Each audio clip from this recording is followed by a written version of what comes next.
Ebben a dalnak kedveskednek Alsó Zsolcára, a Vivinek, a 25. születésnapja alkalmából a 7 barátnő, a Frida, a Rita, a Sanita, a Szimi, a Brigi, a Patricia és a Noémi, a drága testvéred, a Szonya. Áldjon a Jóisten erőben, egészségben! Ünnepelém, drága barátom! Hát boldog születésnapot kívánnak neked! Tesó, mondd el nekem, mondd el, mi fájdott.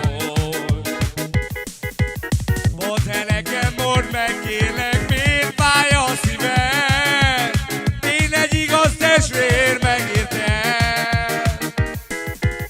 Megváltozott már a világ. Köszönjük neked a 7 barátnőd és a testvéred, a Tesó, Szonya! mint tagadjam, néha valós vár.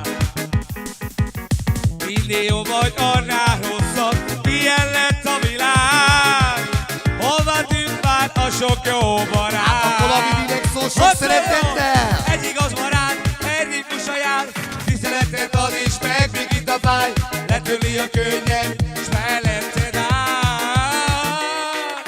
Hát egy igaz barát, egy ritmusa jár, tiszteletet ad és meg, még itt a fáj. Letörli a könnyed, s melletted áll. Köszöntelek téged a 7 barátnőd és a Egy drága a szív testvéred, és a Szonya! egy a lélek. A Vivinek szól!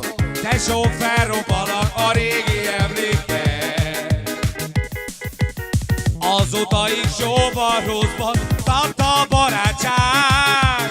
Sok az irigye, ők nem tudják. Akkor a Vivinek szól sok Hadd szeretettel! szóljon! Egy igaz barát, egy ritmusa jár, tiszteletet ad is meg, míg itt a fáj. Letörli a könnyed, s melletted áll. Hát egy igaz barát, egy ritmusa jár, tiszteletet ad is meg, míg itt a fáj.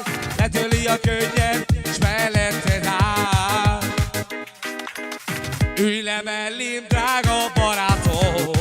Boldog születésnapot kívánnak neked! Mondd el nekem, Áldjon a mondd el, Jóisten mi erőben, fáj. egészségben, Vivi! Egy életen át! Mondd el nekem, mondd meg, kérlek, miért fáj a szíved? Én egy igaz testvér, megértem. A testvéred mondja a Szonya! Tesó, megváltozott már a világ. Hát, mint tagadjam, néha valós vár. Minél jobb vagy, annál rosszabb, ilyen lett a világ. Hova tűnt már a sok jó barát? Hadd szóljon! Hát egy igaz barát, egy ritmusa jár, tiszteletet ad és meg, míg itt a fáj. Letörli a könnyed,